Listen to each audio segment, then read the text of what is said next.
Chancellor और registrar की। साहब मुझे कहते हुए बड़ा दुख होता है, माननीय भरतपुर से आने वाले सदस्य ने तो खुल के नहीं कहा, पर मैं सामने एक पट्टी लगी हुई देख रहा हूं, उस पर लिखा हुआ है कि भैया जो बोल रहे हो सत्य बोलो। और मैं सत्य बोल रहा हूं कि जो बड़ी अटैची लाता है उसको वाइस चांसलर बनाते हैं। वाकई जो ये कोई भी हो, कोई भी राज आया, चाहे पक्ष हो चाहे विपक्ष हो, निश्चित रूप से जो जितनी बड़ी अटैची लाता है उसको बड़ी यूनिवर्सिटी का चार्ज दे दिया जाता है। आप विचार करें, क्या वाकई वो बड़ी अटैची वाले कुलगुरु जैसे पद पे बैठने लायक है क्या? आप साहब बात करें रजिस्ट्रार की, कुलपति की, साहब ये तमाम लोग जो हैं इनको तो विश्वविद्यालय में अपना टेन्योर निकालना है। कुलपति का टेन्योर 3 साल का होता है, वो बड़ी अटैची दे के आते हैं, उनको तो ये लगता है कि साहब 3 साल में कैसे वापस इकट्ठा करें और जाएं।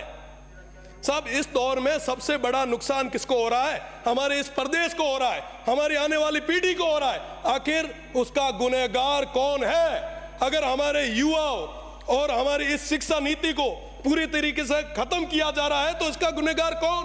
गुनहगार हम लोग यहां पे बैठे हुए 200 के 200, क्योंकि साहब ये चीज हो रही है, हम देख रहे हैं, पर भी हम चुप बैठे हैं, हम मौन बैठे। आखिर कब तक चलेगा ऐसा?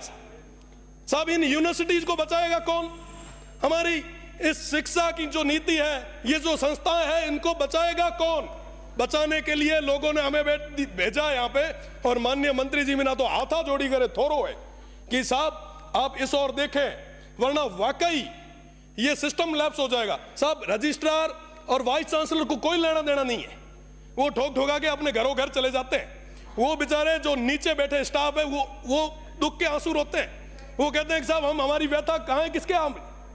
साहब कोई बात सुनने के लिए तैयार नहीं है, इनकी बड़ी बड़ी पहुंच है।